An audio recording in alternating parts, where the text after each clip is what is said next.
Merhaba arkadaşlar, örgü kanalıma hoş geldiniz. Kız bebeklerimiz için hem kolay hem de çok şirin bir bebek ayakkabısı yaptım. Bugün bunun anlatımını sizlerle paylaşmak istiyorum. Ayakkabının örgüsü çok kolay arkadaşlar. İlk önce bu ayak taban örgüsünü yaparak başlıyoruz. Yapacak olduğunuz bebeğin büyüklüğüne göre bu taban büyüklüğü daha büyük veya daha küçük olabilir. Nasıl büyük veya nasıl küçük yapacağınızı videonun içerisinde ben sizlere anlatıyorum. Ayakkabının örgüsünde iplik olarak ben bugün 3 renkli iplik kullanmayı tercih ettim. Koyu pembe, beyaz ve açık pembe renk iplikler. Koyu pembe renk olarak ben bugün bu ipliği kullandım arkadaşlar. Renk numarasını soran arkadaşlar için 106-76. Açık pembe renk olarak da Alize Şeker'in bebe ipliğini kullandım. Beyaz renk iplik olarak da bu ipliği kullanmayı tercih ettim. Siz tercihinize göre istediğiniz marka iplik ve renkleri kullanabilirsiniz. Ben bugün bu ayakkabıyı bir bebek takımı için yaptım. Bu iplikleri kullandım. Siz isterseniz patik iplikleri ile yapabilirsiniz. Daha farklı koton iplikler ile yapabilirsiniz. Merserize iplikler ile yapabilirsiniz. Akrilik iplikler ile yapabilirsiniz. Dediğim gibi ben bebek takımı için yapıyorum. Bu iplikleri kullanıyorum. Tığ olarak da bu tığı kullandım. Bak 0 numara 2.10 milimetre. Siz daha büyük numaralı tığ kullanırsanız sizin yaptığınız ayakkabı örgüsü daha büyük bebek için olacaktır. Ben bugün bu ayak taban ölçüsünü 3 aylık bebek için yaptım. 3-6 aylık bebeklerin kullanabileceği bir ölçü arkadaşlar. Kaç santimetre olduğunu da ölçüyorum.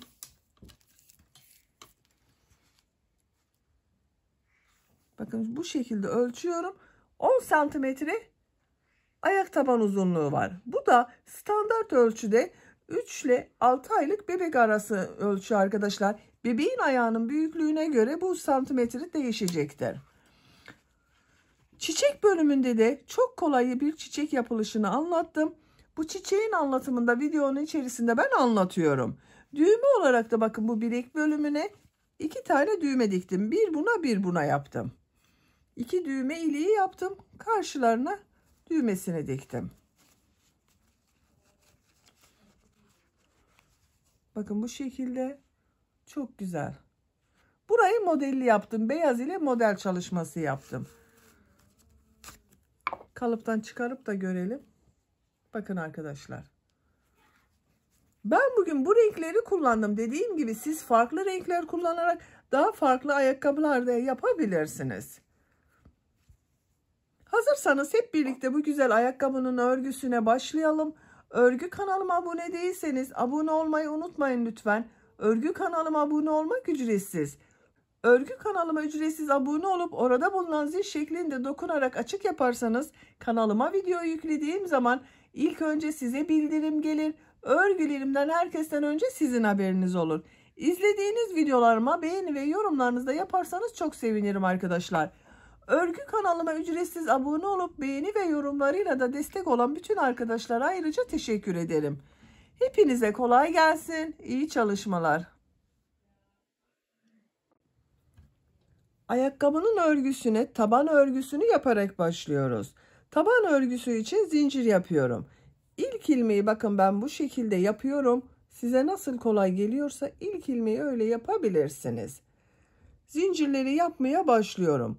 18 zincir yapıyorum. 1, 2, 3, 4, 5, 6, 7, 8, 9, 10, 11, 12, 13, 14, 15, 16, 17, 18.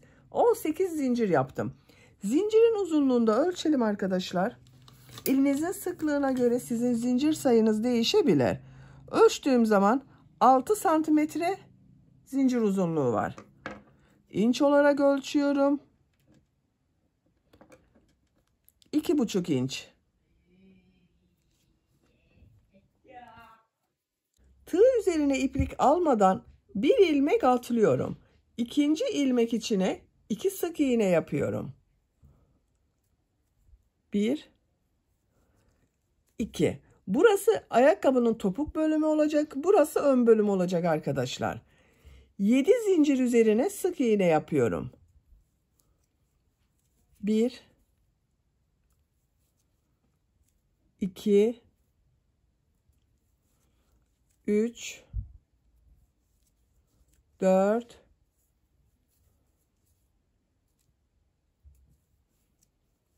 5, 6, 7. 7 sık iğneyi yaptım. Tığ üzerine iplik alıyorum. Bir yarım trabzan yapıyorum. Bakın 3 ilmek var. Hepsini bir defada çıkarıyorum. Yarım trabzan yaptım. 6 trabzan yapıyorum. 1, 2, 3, 4, 5, 6. 6 trabzan yaptım. Tığ üzerine iplik alıyorum. Bu son zincirin üzerine 6 trabzan yapıyorum. Bakın aynı ilmek üzerine yapıyorum arkadaşlar. 1, 2, 3, 4, 5, 6. Aynı zincir üzerine 6 trabzan yaptım. Şöyle çekiyorum, bak burayı sıkılıyorum. Tığ üzerine iplik alıyorum. Şimdi geriye dönüş yapıyoruz. Bu sırada bakın ne yaptıysak tam karşılarına aynısını yapıyoruz. 6 trabzan yaptım yan yana. Burada da her zincir üzerine 6 trabzan yapıyorum. Bakın bu ilmek üzerine trabzan yapıyorum. 1,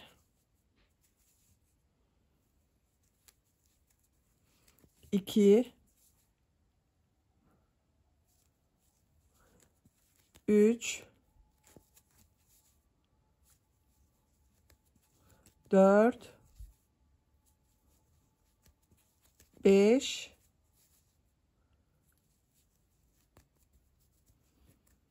6.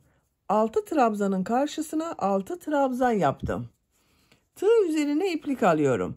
Yarım trabzanın karşısına bakın aynı ilmeğe yarım trabzan yapıyorum.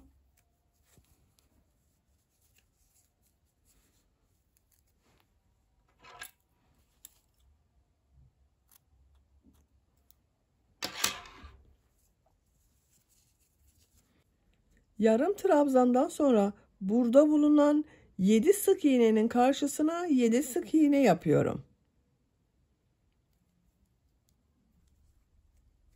1,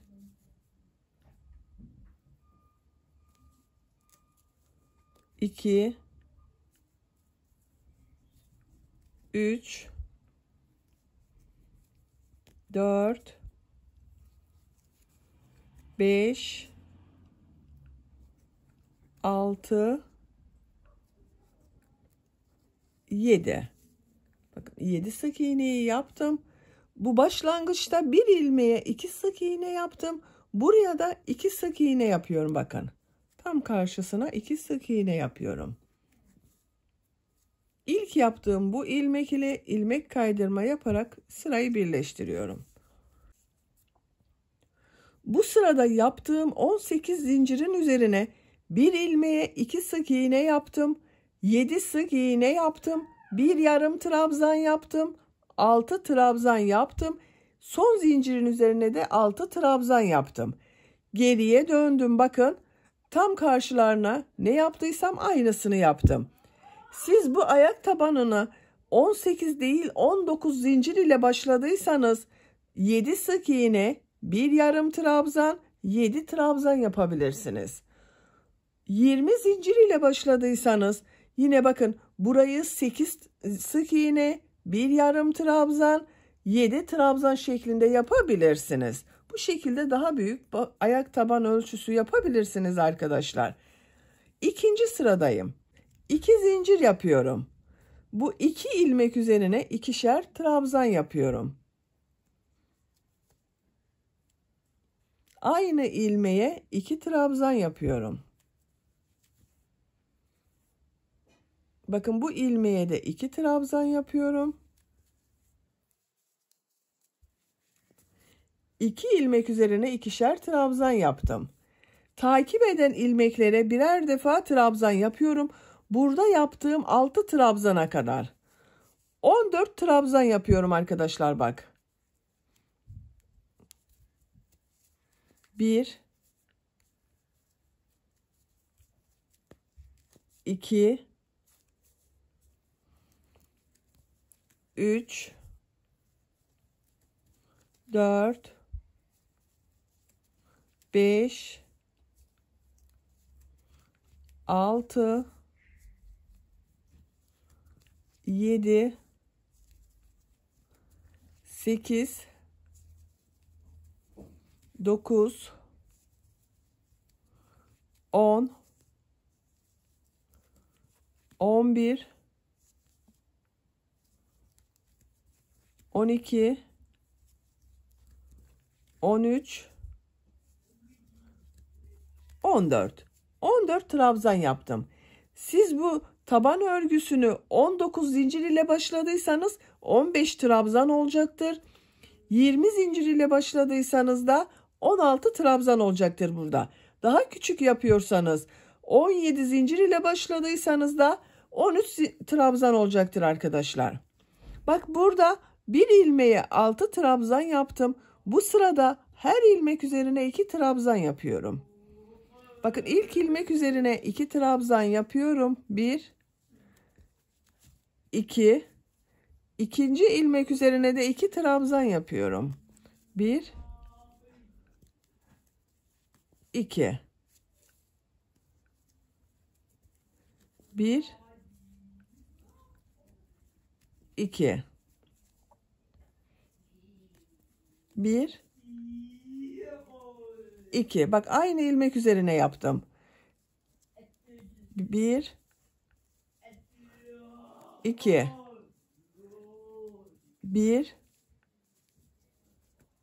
2 6 ilmek üzerine ikişer trabzan yaptım. Burada 12 trabzan oldu toplam. Diğer ilmeklere birer defa trabzan yapıyorum. 14 trabzan yapıyoruz arkadaşlar. Burada 14 trabzan yaptım. Buraya da 14 trabzan yapıyorum. Sıra sonunda 2 ilmek kalasıya kadar 14 trabzanı yapalım. 14 trabzanı yaptım. Bak burada 2 ilmek var. Bunların üzerine de ikişer defa trabzan yapıyorum. 1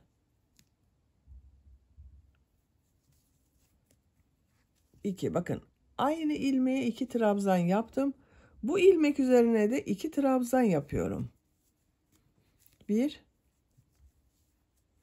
2 sıra başında da bakın 2 ilmeğe ikişer trabzan yaptım. Sıra sonunda da 2 ilmeğe 2 trabzan yaptım.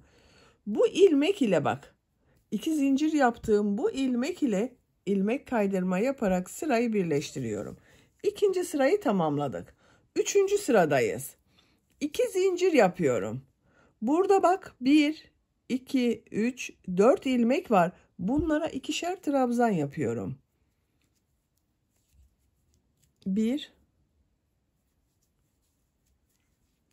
2 1 2 1 2 1 2 1 2 3 4 tane ikişerli trabzan yaptım. 14 ilmek üzerine trabzan yapıyorum. Bak her ilmeğe bir trabzan yapıyorum burada. 14 trabzanı yapalım. Bu ilk yaptığım şu çift yaptığım ilmeğe kadar. 14 trabzanı yaptım. Bak bu 6 trabzan üzerine ikişer trabzan yaptığım ilk ilmeğe geldim. Bu ilk ilmek üzerine 2 trabzan yapıyorum. 1, bak aynı ilmeğe yapıyorum. 2, bir ilmeğe 1 trabzan yapıyorum. Bunu 1 yaptım. Takip eden 8 ilmek üzerine ikişer trabzan yapıyorum.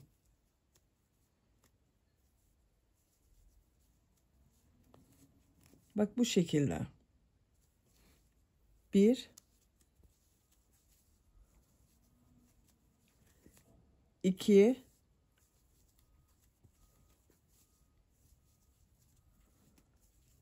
3,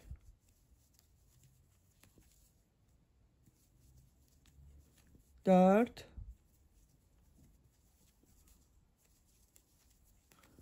5,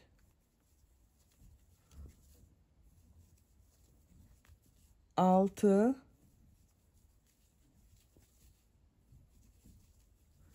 7,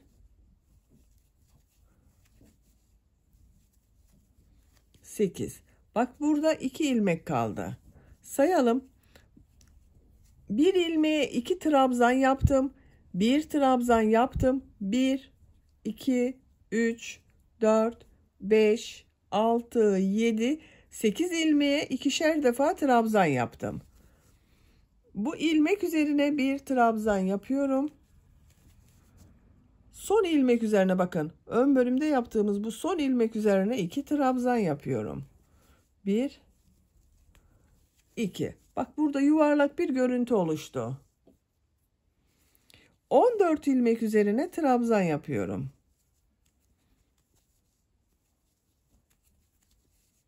Buraya kadar tamamlayalım. 14 trabzanı yaptım. Burada 1, 2, 3, 4 ilmek kaldı. Bunların üzerine ikişer trabzan yapıyorum. Bak burada da 4 ilmek üzerine 2 trabzan yaptım. Burada da aynısını yapıyorum sıra sonunda. 1, 2,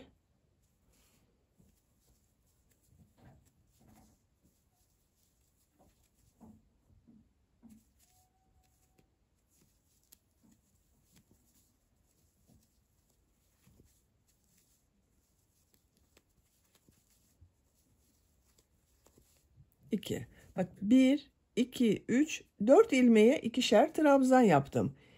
İlk ilmek ile bak bu 2 zincir yaptığım bu ilk ilmek ile ilmek kaydırma yaparak sırayı birleştiriyorum. Bakın arkadaşlar. Taban örgüsü bu şekilde oldu. Siz bunu küçük bir ayak için yapıyorsanız 3 aylık bebek için bu şekilde tamamladık arkadaşlar. Ben biraz ayak tabanı rahat olsun istiyorum. Bebeğin ayağında rahat dursun istiyorum. Onun için çevresinde bir sıra sık iğne yapıyorum. Arttırma yapmıyorum. Aynı sayı ile sık iğne yapıyorum. Bir zincir yapıyorum. İlk ilmek üzerine sık iğne yapıyorum. Diğer ilmekleri de sık iğne yaparak devam ediyorum. Her ilmeğe bir sık iğne yapıyorum.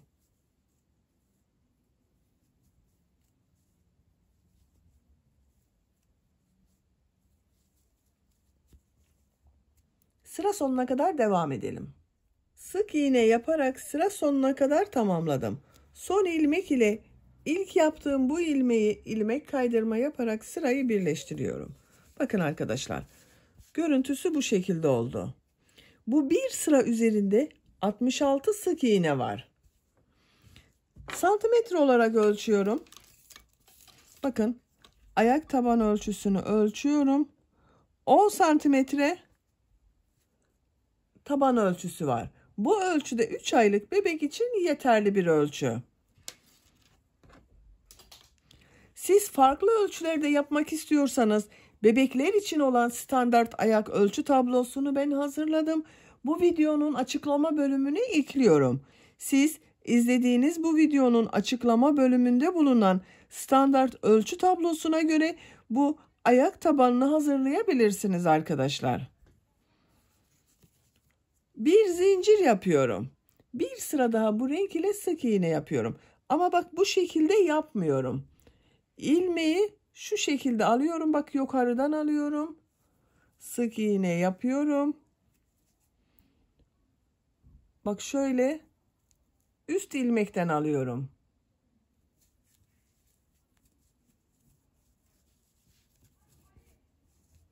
Bak böyle yapmıyorum. Bu ilmekten alıyorum. Sık iğne yapıyorum.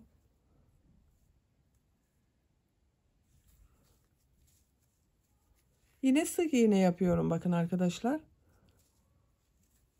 Bak görüntü yukarıya doğru bakıyor.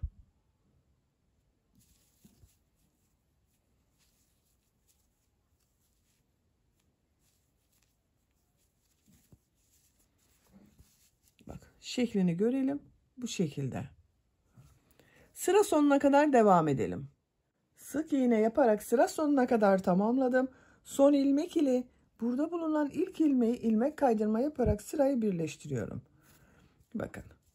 Bir sıra sık iğne yaptık. Sık iğneli üst tarafta bulunan ilmeklerden alarak yaptım arkadaşlar. Bu bir sıra üzerinde 66 sık iğne var. İkinci sıradayız. İkinci sırada ilmek rengini pembe renk yapıyorum. Bakın bu şekilde açık renk pembe ile devam ediyorum. Bu renk ile de bir sıra daha sık iğne yapıyorum. Bakın şu şekilde içinden geçirdim. Elimle düzeltiyorum. Bir zincir yaptım, sağlamlaştırdım. Aynı ilmek içine sık iğne yapıyorum. İkinci ilmek içine de sık iğne yapıyorum. Her ilmeğe bir sık iğne yapıyorum. Bakın bu iplikleri burada kesiyorum.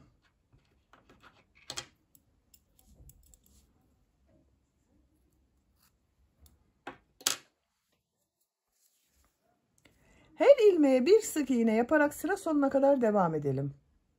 Pembe renk iplik ile bir sıra sık iğne yaptım. Sıra sonuna kadar tamamladım. Son ilmek ile ilk ilmeği ilmek kaydırma yaparak sırayı birleştiriyorum. Bakın arkadaşlar, ikinci sırada yine sık iğneler yaptım. Bu bir sıra üzerinde 66 sık iğne var. Üçüncü sıradayız. Üçüncü sırada beyaz renk iplik ile model yerleştirmesi yapıyorum. Bakın bununla model yer yapıyorum. İlmeğin rengini beyaz renkli yapıyorum.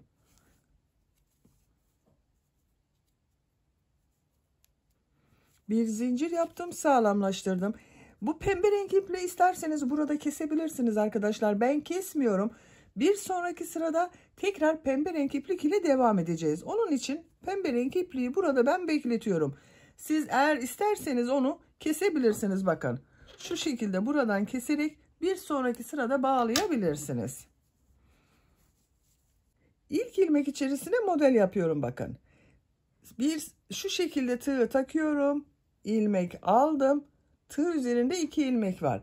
Tığ üzerine iplik alıyorum. Aynı ilmekten tığ taktım. İlmek aldım. Bakın 4 ilmek oldu. İplik alıyorum. Hepsinin içinden bir defa da çekiyorum. Bir zincir yapıyorum. Bir ilmek atlıyorum. İkinci ilmeğe bakın tığ üzerine iplik almadan tığ takıyorum. İlmek alıyorum. Tığ üzerinde 2 ilmek oldu. Tığ üzerine iplik alıyorum. Aynı ilmekten ilmek alıyorum. Tığ üzerinde bakın 4 ilmek var. Hepsinin içinden bir defa da çekiyorum. Bir zincir yapıyorum. Tığ üzerine iplik almadan bir ilmek atlıyorum. İkinci ilmekten ilmek aldım. Tığ üzerine iplik alıyorum. Aynı ilmekten tekrar bir ilmek daha alıyorum. Bakın 4 ilmek oldu. Hepsinin içinden bir defa da çekiyorum. Elimi takip ederseniz daha iyi anlaşılır arkadaşlar. Bakın bir zincir yapıyorum. Tığ üzerine iplik almıyorum. Bir ilmek atlıyorum. İkinci ilmekten ilmek aldım. Tığ üzerine iplik doluyorum. Aynı ilmekten ilmek alıyorum. Hepsinin içinden bir defa da çekiyorum. Bakın modeller bu kadar.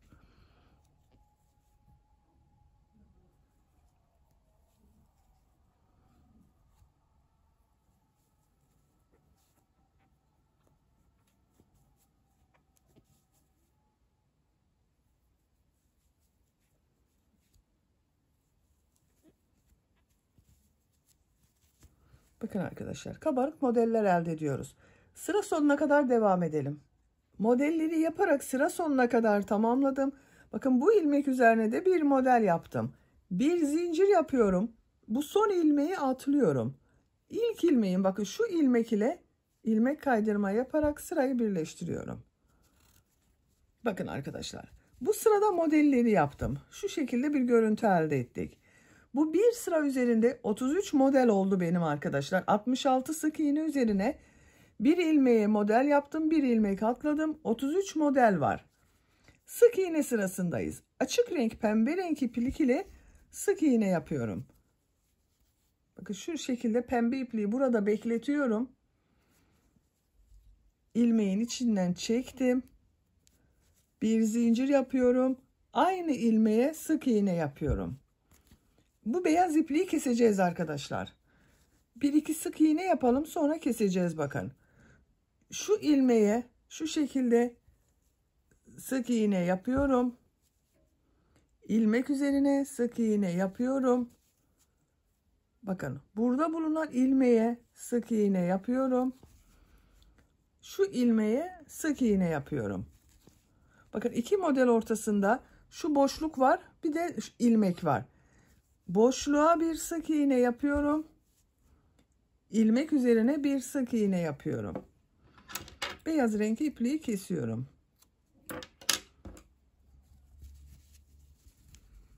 Bakın şu boşluğa bir sık iğne yapıyorum. Model daha belirgin oluyor böyle. İlmek üzerine sık iğne yapıyorum. Boşluğa sık iğne yapıyorum. İlmek üzerine sık iğne yapıyorum. Sıra sonuna kadar devam edelim. Pembe renk iplik ile bir sıra sık iğne yaptım. Sıra sonuna kadar tamamladım. Son sık iğneyi bu ilmek üzerine yaptım bakın arkadaşlar. Sıra başında bu model üzerinde bulunan ilmeğe bir sık iğne yaptım. İkincisini de bakın buraya yaptım. İki model arasına iki sık iğne yapıyorduk. Bakın burada da iki sık iğne oldu. Son ilmek ile ilk ilmeği ilmek kaydırma yaparak sırayı birleştiriyorum. Bu sırada bir sıra sık iğne yaptım. Bir sıra üzerinde 66 sık iğne var. Koyu renk pembe renk ipliğe başlıyorum bakın. Bu iplik ile bir ilmeğin rengini değiştirdim. Açık pembeyi kesmiyorum. Burada bekletiyorum arkadaşlar.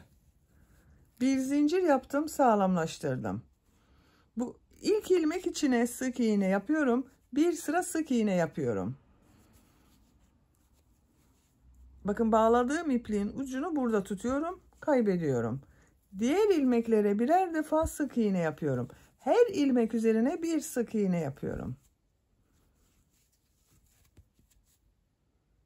Sıra sonuna kadar devam edelim. Sık iğne yaparak sıra sonuna kadar tamamladım. Son ilmek ile ilk ilmeği ilmek kaydırma yaparak birleştiriyorum. Burada beklettiğim pembe renk ipliği de bakın tığ üzerine alıyorum, üste çıkartıyorum arkadaşlar. Bakın. İlmeğin rengini pembe renk yapıyorum burada. Bu renk ipliği keseceğiz arkadaşlar. Biraz içeriden devam edip ondan sonra kesmek istiyorum. Bu bir sıra üzerinde 66 sık iğne oldu. Açık renk pembe iplik ile bir sıra sık iğne yapıyorum yine. Bir zincir yapıyorum. Aynı ilmeğe sık iğne yapıyorum. Diğer ilmekler üzerine de sık iğne yapıyorum. Bakın ipliğin ucunu bunu keseceğiz. İçeride kaybediyorum.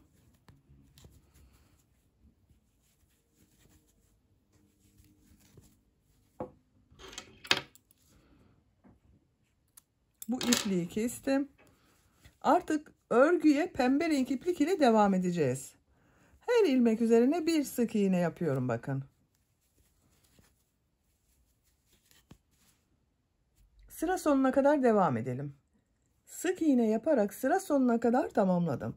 Son ilmek ile ilk ilmeği ilmek kaydırma yaparak sırayı birleştiriyorum. Bakın arkadaşlar. Buraları bitirdim. Bu sıradan itibaren ön bölümde kesmeler yapacağız. Ayakkabının şeklini vereceğiz ayağa göre. Bakın görüntü olarak böyle oldu. Buraya kadar ne yaptığımıza bakıyorum. Birinci sırada bakın koyu renk fuşya pembe ile bir sıra sık iğne yaptım. İkinci sırada açık pembe renk iplik ile sık iğne yaptım. 3. sırada model yaptım. 4. sırada yine pembe renk iplik ile sık iğne. 5. sırada koyu pembe iplik ile sık iğne. 6. sırada tekrar pembe renk iplik ile sık iğne yaptım. Bu bir sıra üzerinde 66 sık iğne var. 7. sıradayız. 7. sırada bu ön bölümden eksiltmeler yapacağız. Ayakkabının şeklini vereceğiz arkadaşlar. 66 sık iğne var dedim. İlk 10 sık iğneyi yarım trabzan yapacağız. 10 sık iğneden sonra sık iğne yapıyoruz. Ön bölümlerde eksiltme yapıyoruz. İşaret yapalım isterseniz, bakın. 1, 2, 3, 4, 5, 6, 7, 8, 9, 10. 10'uncuya işaret yapıyorum. Şu şekilde bir iplik takıyorum. Tekrar sayıyorum arkadaşlar. 1, 2, 3, 4, 5, 6, 7, 8, 9, 10. Diğer taraftan da sayıyorum. Bakın buradan da 10 sık iğne sayıyorum. 1, 2, 3, 4, 5, 6, 7, 8, 9, 10. 10'uncuya işaret yapıyorum.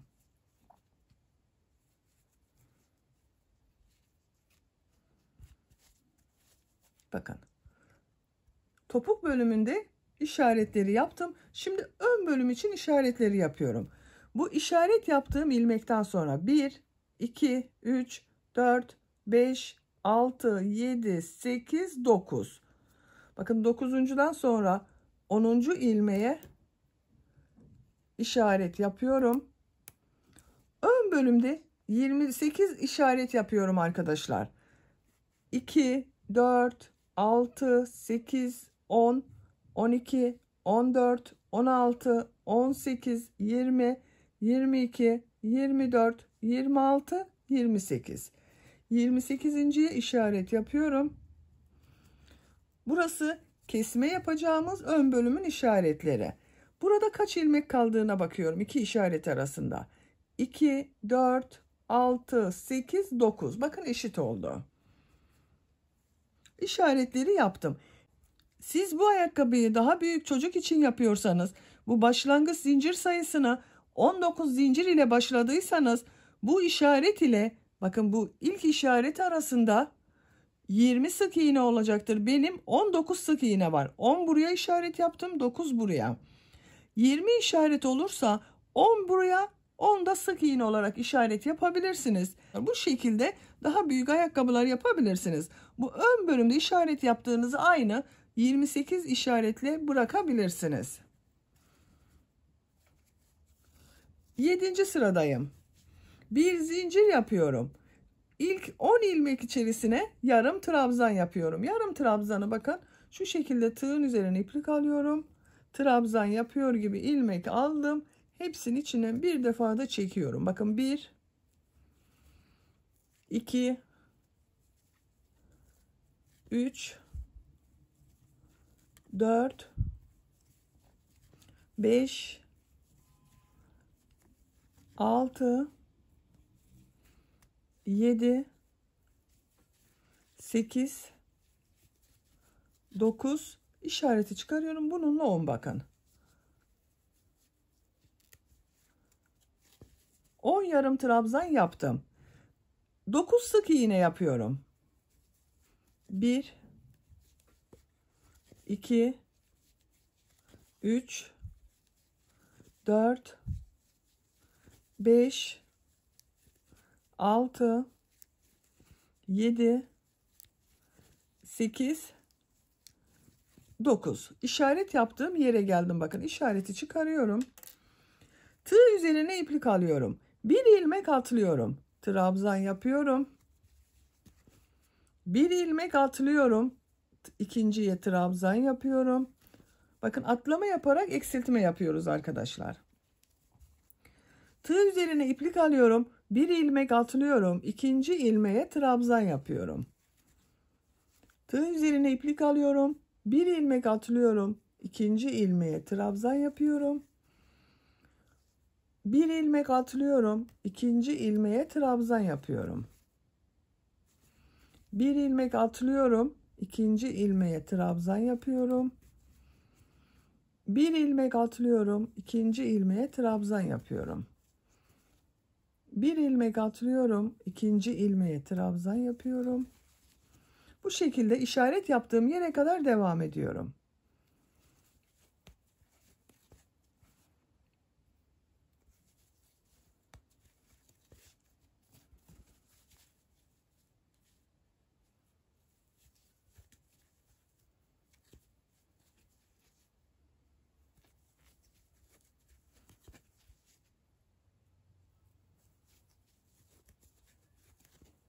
Tığ üzerine iplik alıyorum. Bakın bu işaret yaptığım ilmek üzerine de trabzan yapıyorum.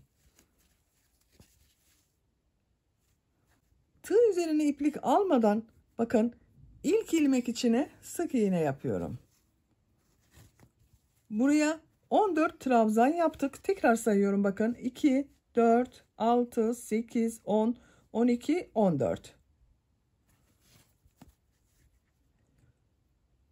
Bu ilmek üzerine sık iğne yapıyorum. 2, 3, 4, 5, 6, 7, 8, 9. 9 sık iğneyi yaptım. İşareti çıkarıyorum. 10 yarım trabzan yapıyorum.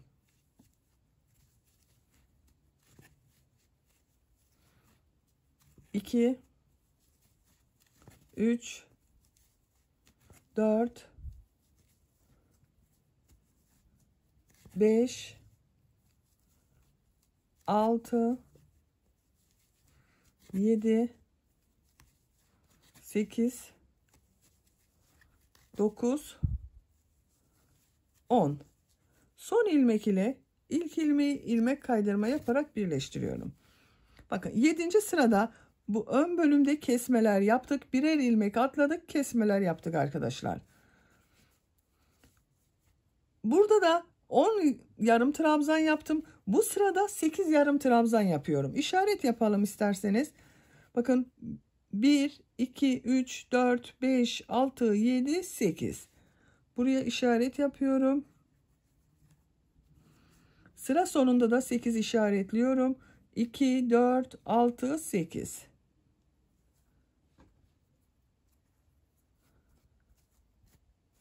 Sekizinci sıradayız. Bu topuk bölümünde yarım trabzanlar yapacağız. Diğerlerini sık iğne yapacağız. Bir zincir yapıyorum. İlk ilmek üzerine yarım trabzan yapıyorum. 1, 2, 3, 4, 5, 6, 7, bakın işaretle birlikte 8. 8 yarım trabzanı yaptım. Diğer ilmek üzerine sık iğneler yapıyorum. İlk ilmek üzerine sık iğne yapıyorum. Diğerlerini de sık iğne yaparak devam ediyorum.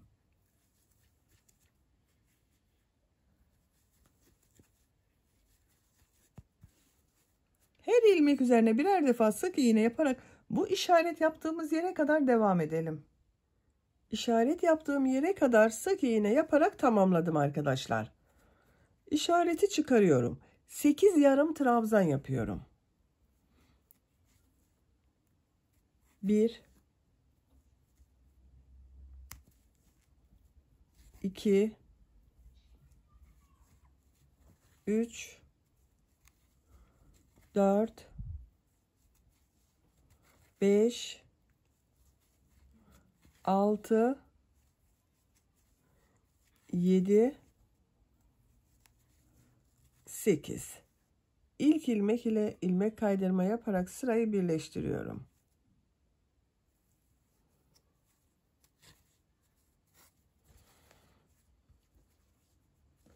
Bakın bu sırada 8 yarım trabzan yaptım. 36 sık iğne yaptım. 8 yarım trabzan yaptım. 9. sıradayız. 9. sırada yine bu ön bölümde kesmeler yapacağız arkadaşlar. Buralarda da yine yarım trabzanlar yapacağız. 6 ilmek üzerine yarım trabzan yapacağız. Bakın sayıyorum. 1, 2, 3, 4, 5, 6 işaret yapıyorum.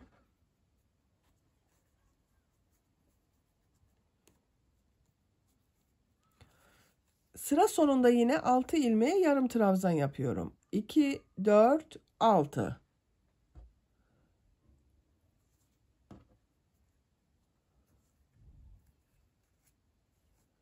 Altı altı işaret yaptım.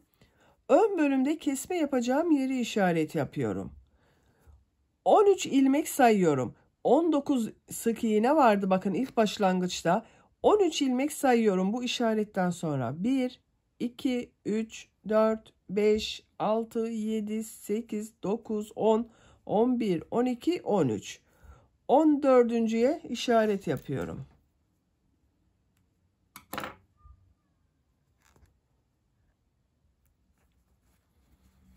Buradan da sayıyorum bak. 2, 4, 6, 8, 10, 12, 13, 14. Kaç işaret yaptığımı sayıyorum. İşaretlerle birlikte bak. 1, 2, 3, 4, 5, 6, 7, 8, 9, 10, 11, 12, 13, 14. 14 kesme yaptık bir alt sırada. 14 ilmek işaret yaptım bu sırada bakın.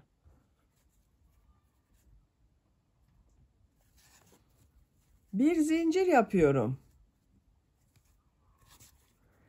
6 yarım trabzan yapıyorum. 1, 2, 3, 4, 5, 6. 6 yarım trabzanı yaptım. Bunları sık iğne yapıyorum. İşaret yaptığım yere kadar sık iğne yapıyorum. 13 sık iğne var. 2, 3, 4, 5, 6, 7, 8, 9, 10, 11, 12, 13. 13 sık iğneyi yaptım. İşareti çıkarıyorum. Tığ üzerine iplik alıyorum.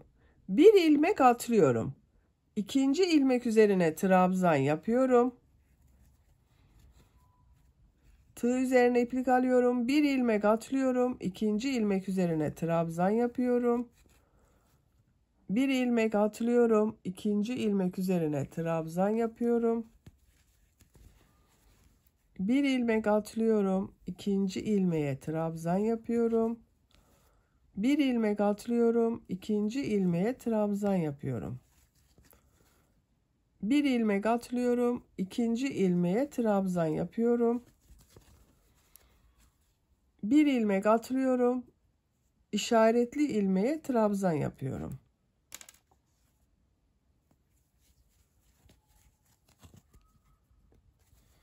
Bakın.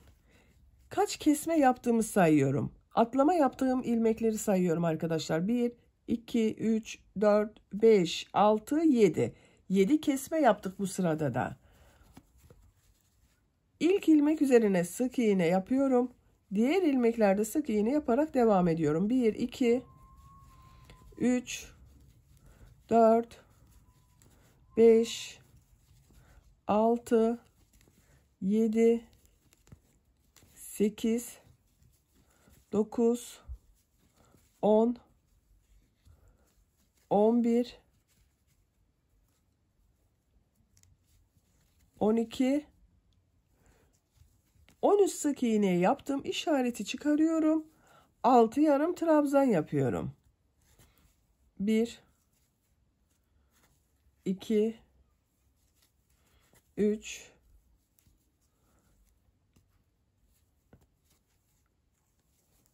4, 5, 6. İlmek kaydırma yaparak sırayı birleştiriyorum.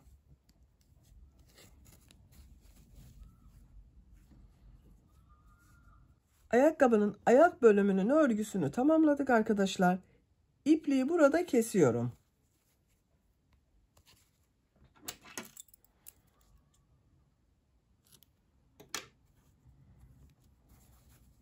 Bakın çok güzel oldu. Bu sırada düğme için bileklik bölümünü yapacağız. Bu bir sıra üzerinde benim 45 ilmek var. Orta noktayı buluyorum. Bakın ön ortayı bulalım. Arka bölümde kalacak olanı daha iyi hesaplarız arkadaşlar. Bakın ön bölümde 2, 4, 6, 7 trabzan var. Ortada bulunan ilmeğe bir işaret yapıyorum. Bakın. 1, 2, 3 trabzan burada var. 1, 2, 3 trabzan burada var. Şu şekilde orta bölümü buldum, ön ortayı. Buradan sayıyorum. 1, bakın buna işaret yaptım. Geriye 44 ilmek kaldı.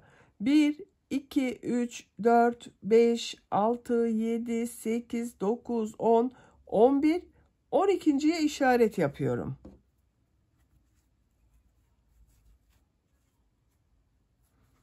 Diğer taraftan da sayıyorum. 2, 4, 6, 8, 10, 11, 12. 12.'ye işaret yapıyorum.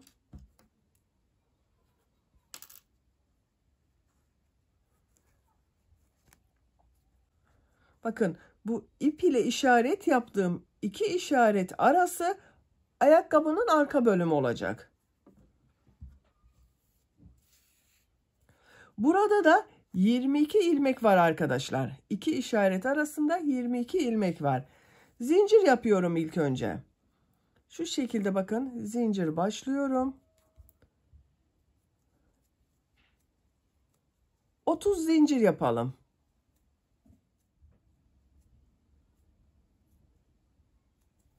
Otuz zincir yaptım arkadaşlar. Benim yapacağım ölçü için bu 30 zincir yeterli. 30 zincirin kaç santimetre olduğunu da ölçüyorum.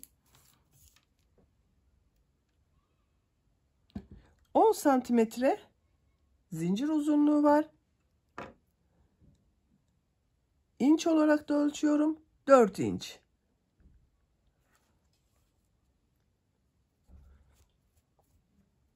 Tığ üzerine iplik alıyorum. Bakın şu şekilde tutuyorum ayakkabıyı. Bu ilk işareti, bakın burada bulunan işareti çıkarıyorum. Bu işaretten yarım trabzan yapıyorum.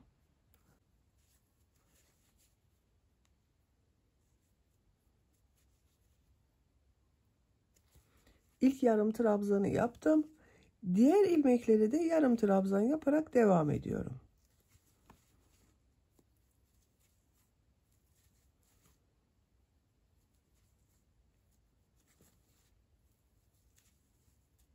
...22 yarım trabzan yapacağız arkadaşlar. İşaretleyene kadar devam edelim. Yarım trabzanlar yaparak bakın işaret yaptığım yere kadar tamamladım. İşareti çıkarıyorum. Buraya da bir yarım trabzan yapıyorum. 22 yarım trabzan oldu arkadaşlar burada.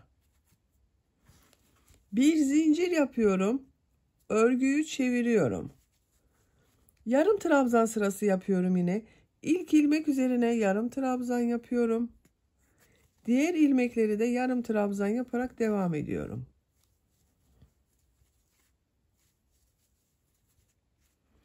Zincire kadar devam edelim. Zincire kadar yarım trabzanları yaptım. Zincirler üzerine de yarım trabzan yaparak devam ediyorum. Bakın ilk zincir üzerine yarım trabzan yapıyorum. Bu zincirler üzerinde 30 zincir vardı arkadaşlar. 22 zincir üzerine yarım trabzan yapıyorum bakın.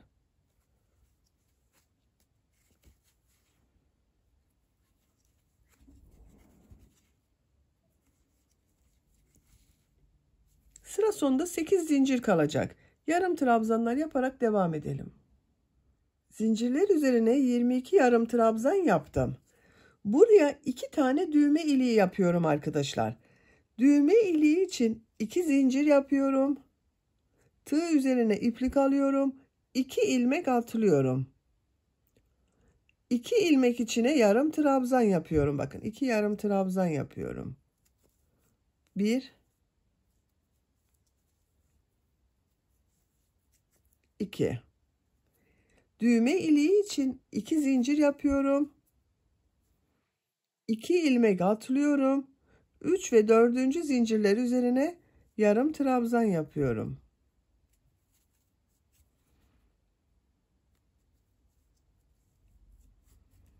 Buraya 2 tane düğme iliği yaptım bak. Pembe renk ipliği burada kesiyorum.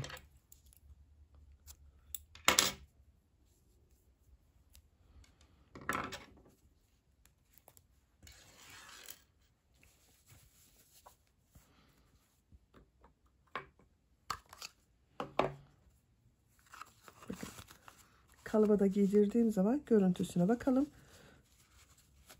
Şu şekilde buraya düğme dikeceğiz. Bakın bu düğme iliklerini düğme için yaptım.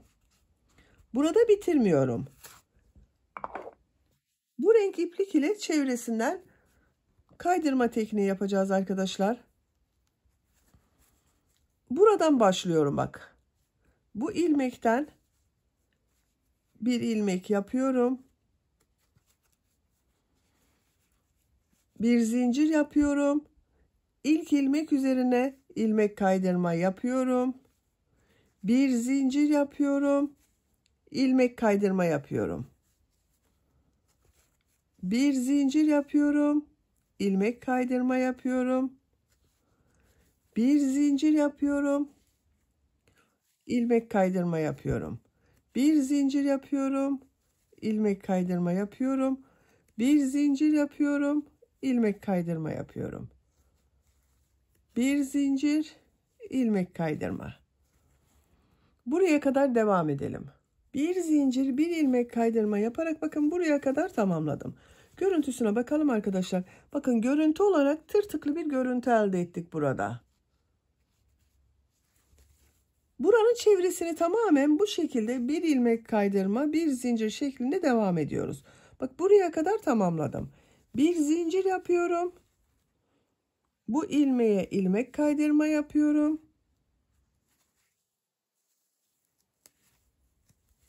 Bir zincir yapıyorum. Bak bu yaptığım kordonun çevresinden de ilmek kaydırma yapıyorum. Bir zincir yapıyorum.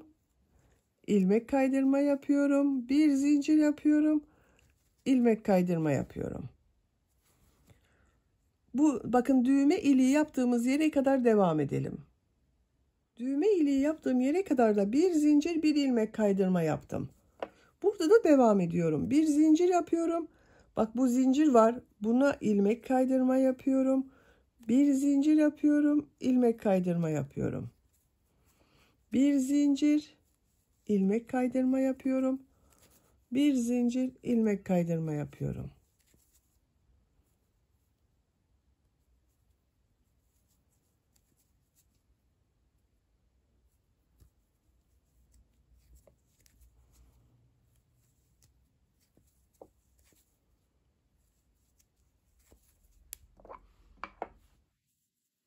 Bak burada da devam ediyorum. Bir zincir yapıyorum. İlmek kaydırma yapıyorum. Bu ipleri de arada tutuyorum arkadaşlar. Bir zincir yapıyorum. İlmek kaydırma yapıyorum.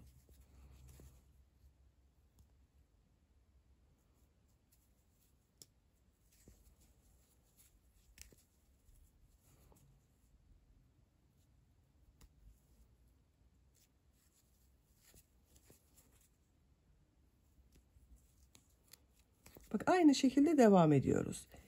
Bir zincir, bir ilmek kaydırma yaparak bu sıra sonuna kadar devam edelim. Bir zincir, bir ilmek kaydırma yaparak bakın buraya kadar tamamladım. Devam ediyorum. Bir zincir yapıyorum. İlmek kaydırma yapıyorum. Bir zincir yapıyorum. Bu başladığım bakın ilk ilmek vardı. Buna ilmek kaydırma yapıyorum. Bakın tamamladım. Bir zincir yapıp ipliği kesiyorum.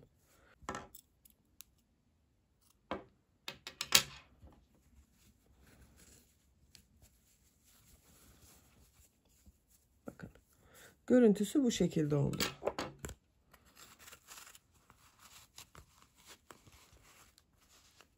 Şöyle düğmesini de buraya diktiğimiz zaman güzel olacak.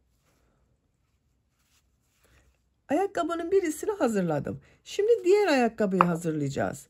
Şu ipliği de bakın tığ yardımıyla veya iğne yardımıyla örgünün ters tarafından kaybedebilirsiniz. Bakın şöyle şu aralardan geçirebilirsiniz arkadaşlar. Ayakkabının birisini hazırladık arkadaşlar. Bakın bu şu şekilde gördüğünüz zaman sol ayak için olan ayakkabı. Burası dışta kalacak. Sol ayak için olan ayakkabıyı yaptık. Şimdi sağ ayak için olan ayakkabıyı yapacağız. Sadece şurası fark edecek. Buraya kadar aynı şekilde yapıyoruz. Bakın ben hazırladım. Bu şekilde arkadaşlar. Bunu yaptığımız gibi başladım. Aynı işlemleri yaptım. Sadece bu kordon yaptığım bakın düğme için kordon yaptığım yerin yönünü farklı yapacağız. Buraya 22 ilmek işaret yaptım. Bak sayıyorum. 2, 4, 6, 8, 10, 12, 14, 16, 18, 20, 22. 22 ilmek işaret yaptım. Pembe renk iplik ile başlıyorum. Bak bunu zincir yaparak başladım arkadaşlar. Bunda zinciri sıra sonunda yapacağız.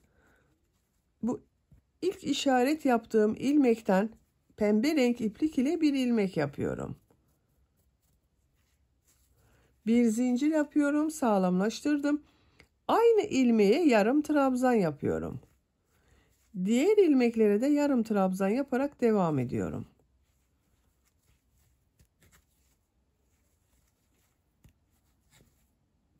Bu işarete kadar 22 yarım trabzanı yapalım. İşaret yaptığım yere kadar yarım trabzanları yaptım. Bakın görüntüsü bu şekilde arkadaşlar. Bu işaret olduğu yere de son yarım trabzanı yapıyorum. 22 yarım trabzan var burada. Buraya zincir yapıyorum. Bakın bu zinciri kaç zincir yaptıysanız buraya da aynı sayıda zincir yapacağız. Ben 30 zincir yaptım. Buraya da 30 zincir yapıyorum.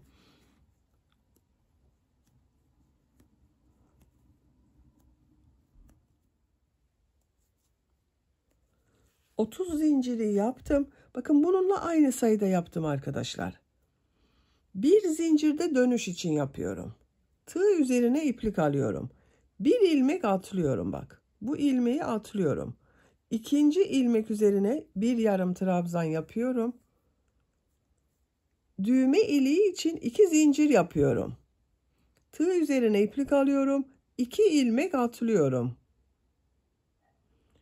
Üçüncü ilmek içine yarım trabzan yapıyorum. Bir yarım trabzan daha yapıyorum. Buraya 2 yarım trabzan yapıyorum. 2 zincir yapıyorum düğme iliği için. 2 ilmek atlıyorum. Yarım trabzan yapıyorum. Bakın 1 2 düğme iliği yaptım. Diğer ilmeklere de yarım trabzan yaparak devam ediyorum.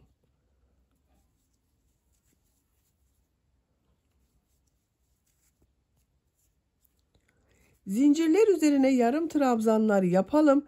Burada da yarım trabzanlar yaparak devam edelim. Sıra sonuna kadar tamamlayalım. Zincirler üzerine yarım trabzanları yaptım. Bakın burada da yarım trabzanlar yaparak sıra sonuna kadar tamamladım. Sonda bir ilmek kaldı. Bir zincir yapıyorum. Bu ilmeğe ilmek kaydırma yaparak sırayı bitiriyorum. İpliği kesiyorum.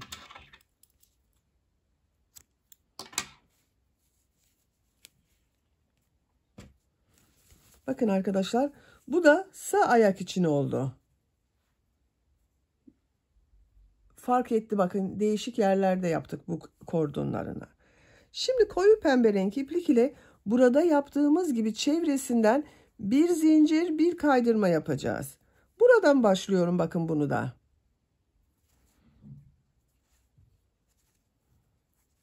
İlmek yapıyorum, bir zincir yapıyorum, ilmek kaydırma yapıyorum. Bir zincir yapıyorum, ilmek kaydırma yapıyorum. Bir zincir yapıyorum, ilmek kaydırma yapıyorum.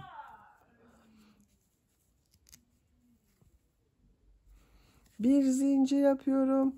İlmek kaydırma yapıyorum. Bir zincir yapıyorum. İlmek kaydırma yapıyorum. Bunda yaptığımız gibi çevresinden bir zincir, bir ilmek kaydırma yaparak başladığımız yere kadar devam edelim.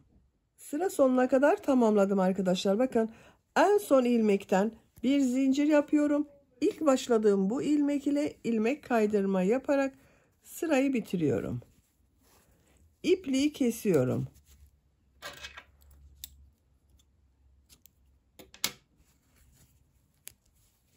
Bakın sağ ayak için olan ayakkabıyı da yaptık. Buraya düğmesini dikeceğiz. Şu şekilde. Bakın hazır. Burada bitirmiyorum. Devam ediyoruz arkadaşlar. Bakın bu taban çevresinden de bir zincir, bir ilmek kaydırma yapıyorum. Arka noktadan. Bakın bu arkadan herhangi bir ilmekten başlayabilirsiniz. Hiçbir sorun olmayacaktır. Buradan bir ilmek yapıyorum. Bir zincir yapıyorum. İlk ilmeğe ilmek kaydırma yapıyorum. Bir zincir yapıyorum. İlmek kaydırma yapıyorum. Bir zincir yapıyorum. İlmek kaydırma yapıyorum.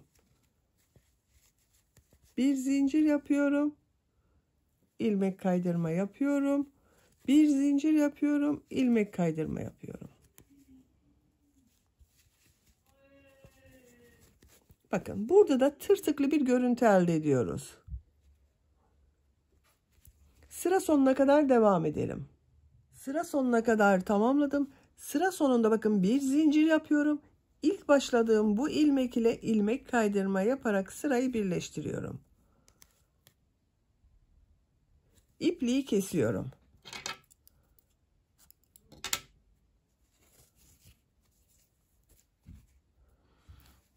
Örgünün içine çekiyorum. Bakın iplik ucunu arkadaşlar. Şu şekilde aynı ilmekten çekiyorum. Burada ilmekler arasından kaybediyorum.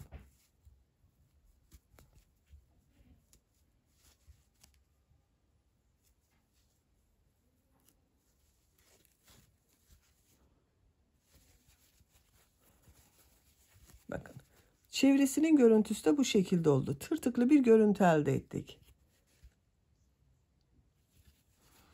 Diğerini de ben hazırladım. Bakın arkadaşlar aynı şekilde bir zincir, bir ilmek kaydırma şeklinde çevresinden çevirdim. Düğmesini de diktim bakın. Buraya düğme diktim. Bakın bunu da aynı şekilde düğme diktim. Burada yaptığım düğme iliklerine bebeğin ayak bileğine göre istediğiniz düğme iliğini kullanabilirsiniz. Bakın buna da takabilirsiniz, buna da.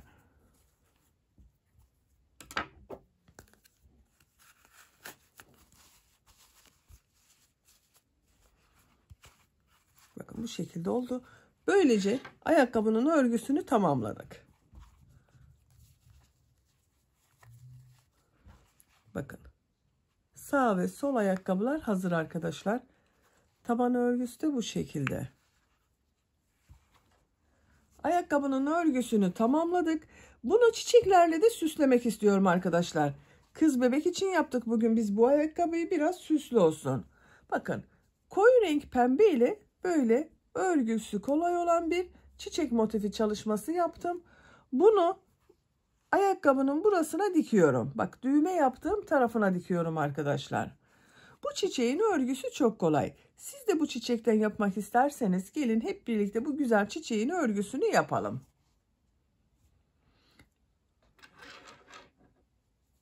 Ben bugün çiçek örgüsünde böyle bir beyaz iplik kullanıyorum. Siz istediğiniz marka iplikleri kullanabilirsiniz. Koton iplikleriyle yapabilirsiniz. Akrilik iplikler ile yapabilirsiniz. Tığ olarak da 2.10 milimetre tığ kullanıyorum.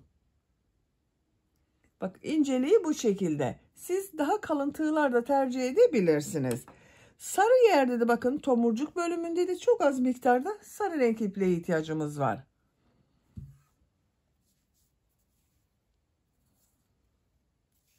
Beyaz renk iplik ile anlatıyorum. Çiçeğin örgüsüne sihirli halka yaparak başlıyorum. Sihirli halkayı bakın şu şekilde yapıyorum. Yavaş gösteriyorum. Bilmeyen arkadaşlar için gösteriyorum arkadaşlar.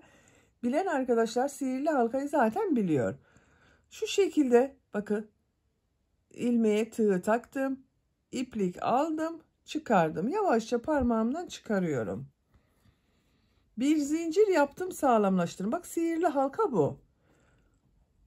3 zincir yapıyorum. 1 2 3. Sihirli halka içine sık iğne yapıyorum. 3 zincir yapıyorum. 1 2 3. Sihirli halka içine sık iğne yapıyorum. Bu çiçek yaprakları için yuva hazırlıyoruz. 3 zincir yapıyorum. Sık iğne yapıyorum. 3 zincir yapıyorum. Sık iğne yapıyorum. 1 2 3 4 oldu. 3 zincir yapıyorum. Sık iğne yapıyorum. İpliğin ucunu yavaşça çekiyorum. Bak orta noktayı tamamen kapatıyorum. İpliği şu şekilde tutuyorum. Bu ilk yaptığım 3 zincirli yuvanın içine ilmek kaydırma yapıyorum. İplik aldım.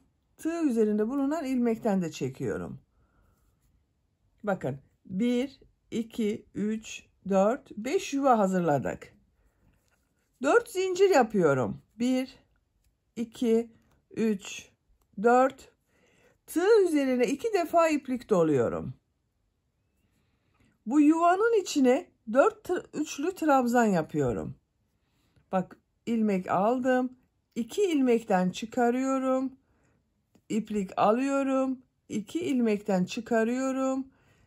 İplik alıyorum. 2 ilmekten çıkarıyorum. Üçlü trabzan yaptım. 2 defa iplik doladım. 3 defa da çıkardım bak. 2 defa iplik doluyorum. 1 2 3. 2 defa iplik doluyorum. 1 2 3. 2 defa iplik doluyorum.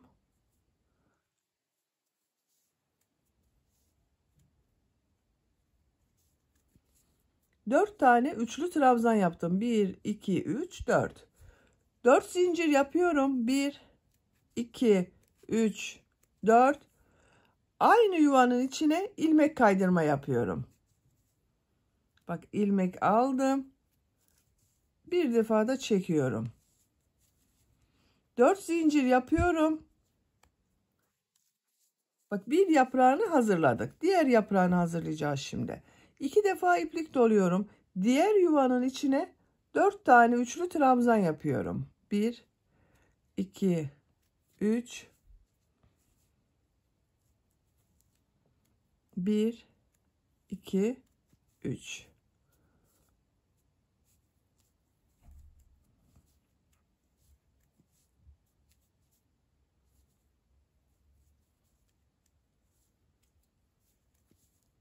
Dört üçlü trabzanı yaptım. 4 zincir yapıyorum. Aynı yuvanın içine ilmek kaydırma yapıyorum. Bak ipin ucu da burada duruyor. İlmek aldım. Tığ üzerinde bulunan ilmekten de çekiyorum. 4 zincir yapıyorum. 2 defa iplik doluyorum. 3. yuvanın içine de 4 tane üçlü trabzan yapıyorum. 1 2 3.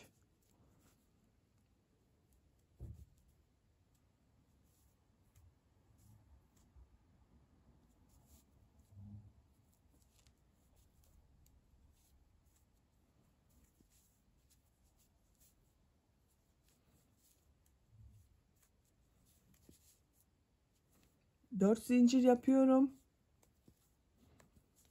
Aynı yuvanın içine ilmek kaydırma yapıyorum. 4 zincir yapıyorum. Bak 3. yaprağını da hazırladık. 4. yuvanın içine 4 tane üçlü trabzan yapıyorum.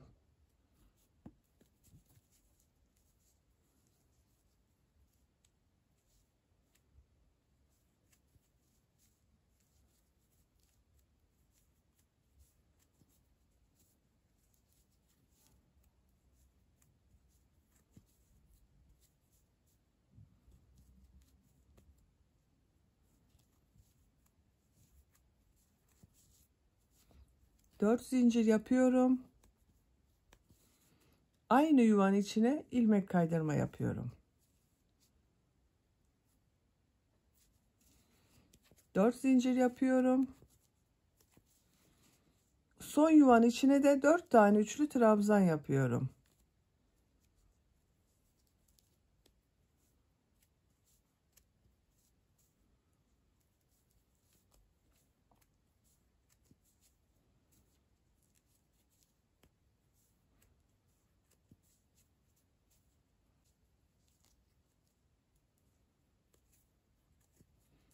Bir, iki, üç, 4 üçlü trabzan yaptım.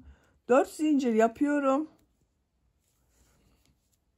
Bak burada bulunan ilmeğe, bu ilk başladığımız bir ilmek vardı, ona ilmek kaydırma yapıyorum.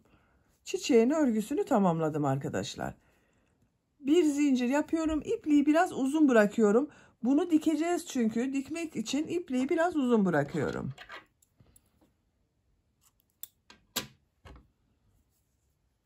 İçinden bak yavaşça çekiyorum.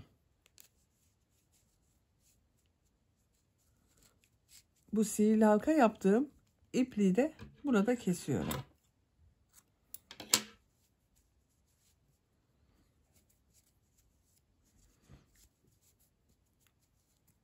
Bakın çok kolay bu çiçeğin örgüsü. Şimdi tomurcuk bölümünü yapıyorum. Tomurcuk için sarı renk iplik kullanıyorum. Sihirli halka yapıyorum bak. Bu şekilde bir ilmek yapıyorum. Bir zincir yapıyorum, sağlamlaştırdım. 3 zincir yapıyorum. Bir defa tığ üzerine iplik alıyorum. Trabzan yapıyor gibi iplik aldım. İlmek alıyorum. 2 ilmekten çıkardım. İkinciyi bekletiyorum. Tekrar tığ üzerine iplik alıyorum. İlmek aldım. 2 ilmekten çektim. Tığ üzerinde 3 ilmek oldu. Tekrar tığ üzerine iplik alıyorum. Biraz uzun yapıyorum bakın. İplik alıyorum. Çektim. 2 ilmekten çıkardım. Tekrar tığ üzerine iplik alıyorum. İlmek aldım. 2 ilmekten çıkardım. Bak tığ üzerinde 2, 4, 5 ilmek oldu. Hepsinin içinden bir defa da çekiyorum. Bir zincir yapıyorum, sağlamlaştırıyorum. İpliği kesiyorum. Şu kadar iplik bırakmamız yeterli. İçinden bak çektim. Bu sihirli halkanın burada bulunan ipliği de çekiyorum. Şu şekilde çektim. Bak. Burasını üste getiriyorum. Yaptığım bu çiçeğin burada yuvalar var. Herhangi bir yuvadan örgünün ters tarafından tığ takıyorum. İpliğin bir ucunu içeriye çekiyorum. Bakın ters tarafına çekiyorum. Diğer bakın 1 2 yuva atlıyorum. 3. yuvadan tekrar tığ örgünün ters tarafından takıyorum. İpliğin diğer ucunu çekiyorum. Elimle düzeltiyorum bağlamadan önce. Bak tomurcuklar yaptım. Örgünün ters tarafından bağlıyorum.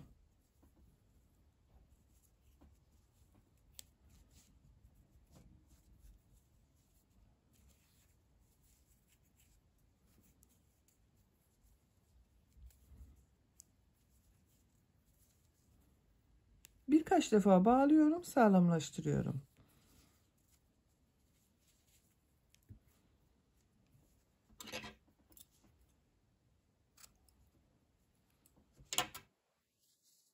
Bakın tomurcuğunu da yaptım. Çok güzel oldu arkadaşlar. Bakın çiçeğimizi hazırladık.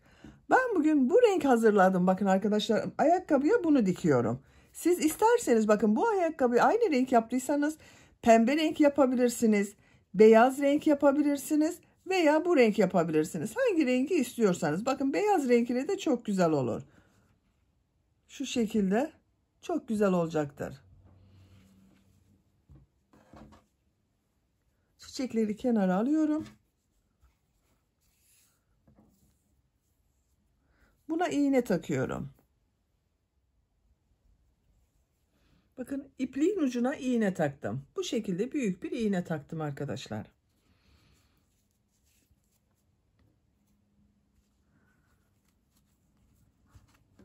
Bakın şu şekilde yerleştiriyorum. Düğme yaptığım tarafa dikiyorum çiçeğini.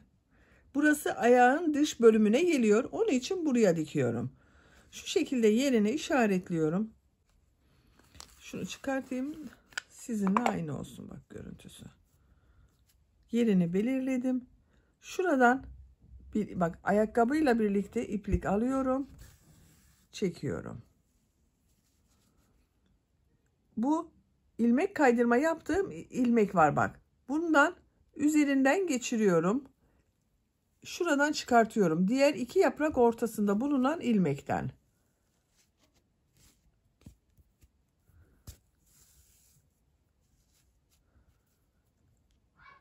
Şu şekilde bak ilmekten aldım. Size nasıl kolay geliyorsa öyle dikebilirsiniz arkadaşlar.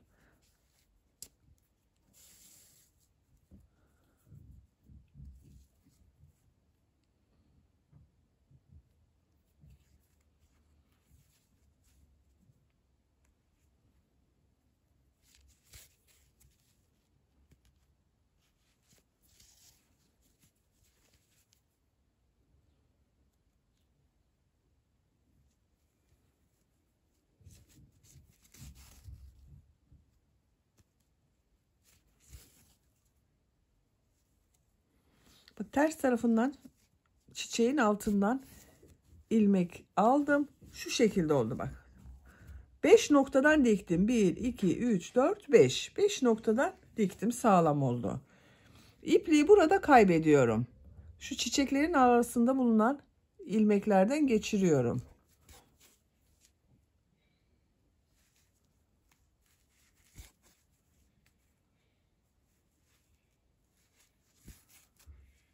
İpliği kesiyorum.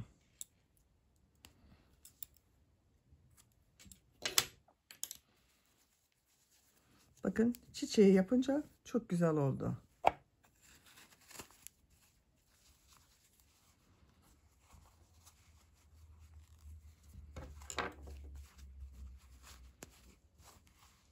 Çok güzel oldu bakın arkadaşlar. Bu sol ayak için oldu ayakkabı. Diğeri sağ ayak için bakın. Bunu da ben diktim hazırladım.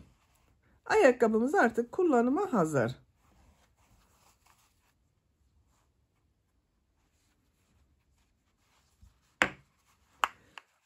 Böylece bir örgü anlatımının da sonuna gelmiş oldum. Beni dinlediğiniz ve izlediğiniz için hepinize çok teşekkür ederim.